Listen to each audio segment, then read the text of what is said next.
சொல்லு பென், அங்க வச்சு என்ன நடந்தது? நான் யாருங்கிறத உணர்ந்தேன். இந்த உலகத்துக்கு நான் கொடுக்க வேண்டியது எவ்வளவோ இருக்கு.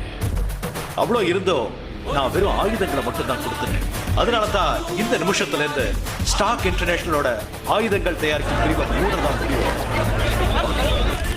நீ என்ன பார்த்தியோ அதுதான் உன்னோட சாம்ராஜ்ய ஸ்டார். புகழ்பெற்ற டோனி ஸ்டார் தேவையில்லாத பிடிவாதத்தினால தான் உயிரை விடணுமா? என்ன ஒரு படைப்பு இந்த கவினி. இது ஒரு சாகசம். உண்மை என்னன்னா நான் தான்